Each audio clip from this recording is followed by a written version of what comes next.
والصلاة والسلام على رسول الله وعلى آله وصحبه أجمعين. إن الحمد لله نحمده ونستعينه ونستغفره ونعوذ بالله من شرور أنفسنا ومن سيئات أعمالنا وصلى الله على سيدنا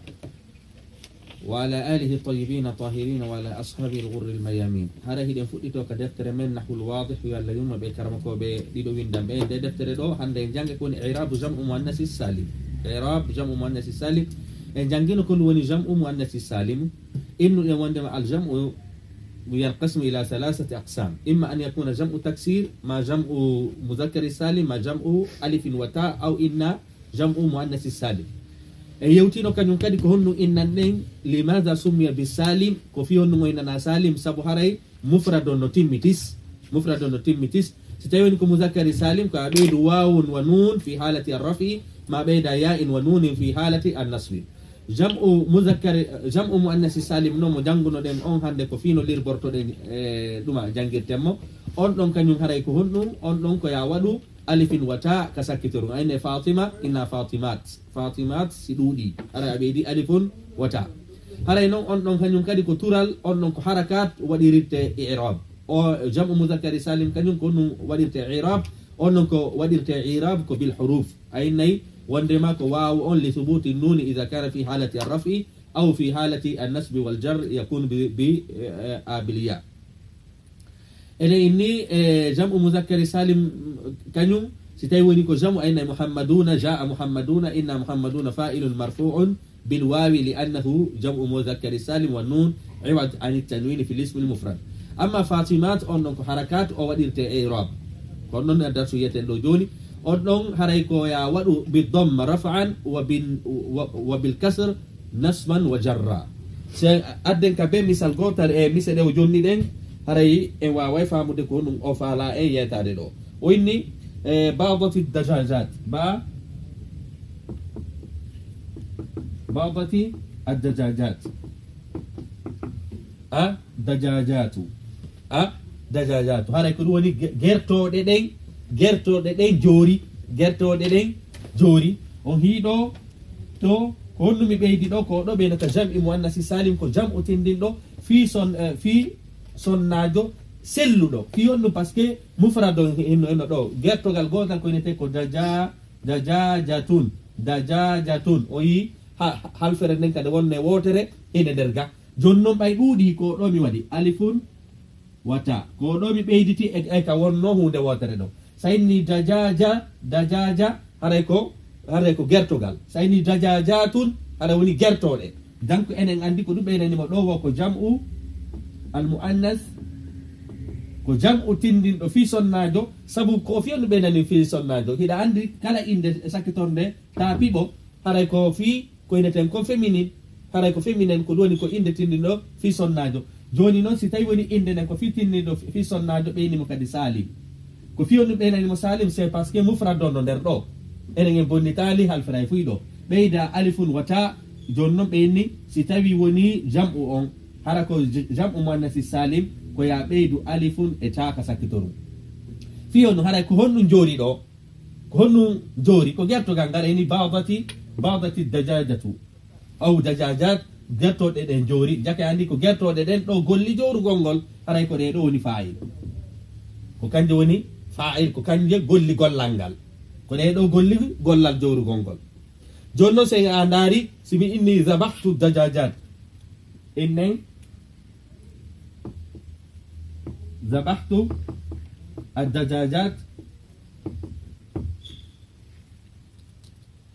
ad-dajajati ko do kadi mi beyditi do mi hirsi gertode den mi hirsi onnum gertode de do ko gertode hirsi kako kanje hirsa do ko kanje hirsa jaka en andi do ko kanje hirsa en innino kala ko gollangal e golludo ka yanoyi don kono do sakitorde ko masal do sabare ko mafulun bihi kono mafulun bihi ko dowdu wa sakitorde kono ko sarti hara inde de wana jam'i muannas salim inde den ko jam'i muannas salim o liya masir do ko ya masir lay o liya masir do ko ya masir onnum lay sabu odo ko jam'u muannas salim ko kono inata jam'u muannas salim ko kala jam'u mutawata haraka sakitoru mum alifun eta ino derto alif eta wino alif eta kono ɗo ko kangal waɗi gollal ngal gertoɗe waɗi gollal ngal ɗo noon ko kanje waɗa golle ɗen ɗo ko ɗo ko duwano ko masal ada dowdowal duwano ɗo sabu ko kanko woni mafulon mbiyi e wolino ko woni mafulon mbiyi kono ɗo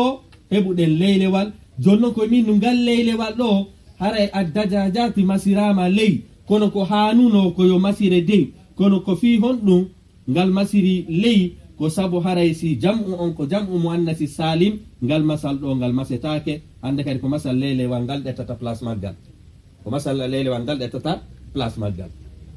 joni noon silla lirbade ɗo ko ɗum minata bada fi'lu mad mabni innen ɗum ɗo hina ɗum ɗo faala ɗen lirbade wa ta'u tanis ko ɗo addajajatu fa'ilun ɗum marfu'un minna honɗum enen inni ɗo ko jamo alifin wata marfu'un bidamma ɗo mi ala probléme fi halati rafi mi ala probléme ɗo sabu fa'il ko nunduwa fa'il ko tural ɗo mi ala probléme ɗo ha ɗo ni lanka asli ko ɗo mi jumi ko ɗo mi yaltika asli par ce que ɗo ko masala dowdowal duwano kono ngal arali ko ɗum waɗi ɗo min nayi zabah fi'lul madi mabni ala sukun wa ta'u fa'il ko ɗo faala ɗen lirbade addajajati maf'ulun bihi mansubun bil kasri niyabatan anil fath li'annahu jam'u alifin wa ta ɗo ko beyna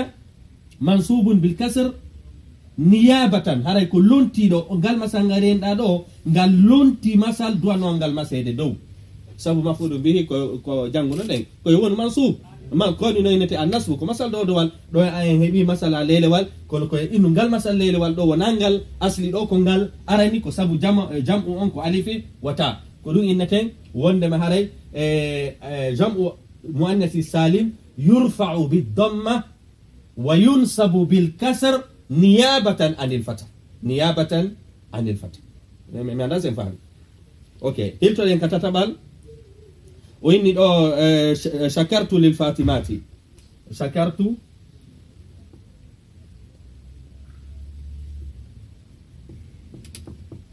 innen ɗo hamɓe winde moƴƴa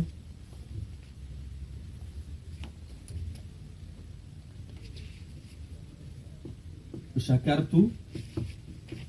lil fatimati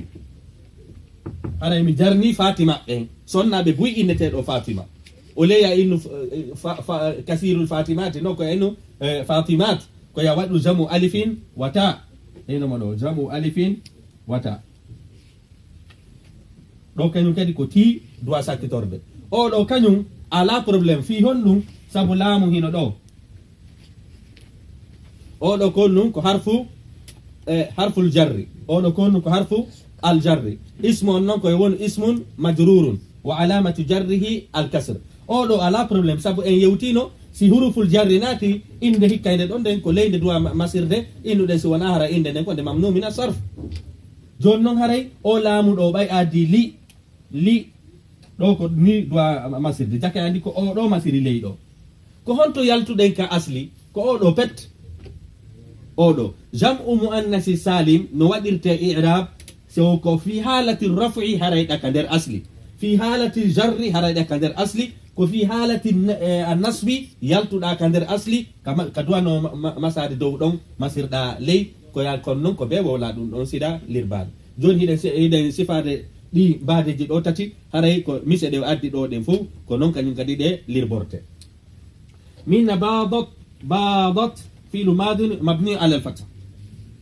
wa ta'u damirun muttasil mabniyun ala as-sukuni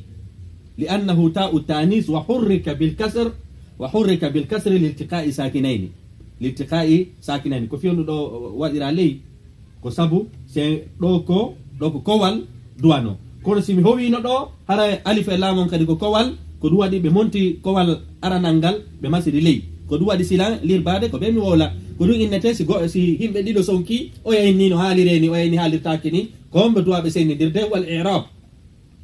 on arata sendidiraɓe si tawi ko woni kon no selli ka sella ko ɗum waɗi ɗo min e bada fi'lu mad enayi ɗo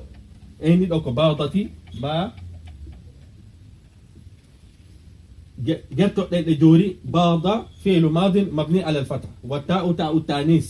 مبني على السكون وحرك بالكسر لالتقاء ساكنين. الدجاجات فاعل مرفوع وعلامة رفعه ضمة ظاهرة. دو ميال تالي كندر أصلي فسي موديري هون موديري إعراب بالحركات. نو ذبحت، ذبح فعل الماض، ذبح فعل الماضي مبني على السكون، والتاء ضمير متصل مبني على الضم في محل رفع الفاعل. الدجاجات كدو يالتو دين كندر أصلي مفعول به منصوب بالكسر نيابة عن الفتح لأنه جمع ألف وتاء أو لأنه جمع مؤنث السالم. كدوم يالتكاسل. شكرت إن شكر هني فعل ماض مبني على السكون لاتصاله بتاء المتحركة، وتاء المتحركة ضمير متصل مبني على الضم في محل الرفع الفاعل. واللام حرف الجر. الفاطمات اسم مجرور باللام وعلامة جره الكسر. هذا يكون دكتور وفعلا ينفهموا دومادو. دونك ان عندي جكا جمع مؤنث السالم يعرب بالحركات إلا أن في حالة النصب خرج عن الأصل فيعرب بأنه منصوب على الكسرة نيابة عن الفتح لأنه جمع ألف وتاء أو لأنه جمع مؤنث السالم. هذا جنجل جونك وني كون كدفتر هذا كودي دو بيجي تو وفعلا يفهم في حالة الرفع الإربوريك دو في الأصل، في حالة الجر الإربوريك دو في الأصل، أما في حالة النصب أيني دو وندمكو ومنصوب بالكسر نيابة عن الفتح لأنه جمع ألف وتاء. جونو سين أنداري دو وين إعراب الجمع مؤنث السالم وين دو كهونو جمع مؤنث السالم للبورتي وين باضت الدجاجات كدوني جاتو انجوري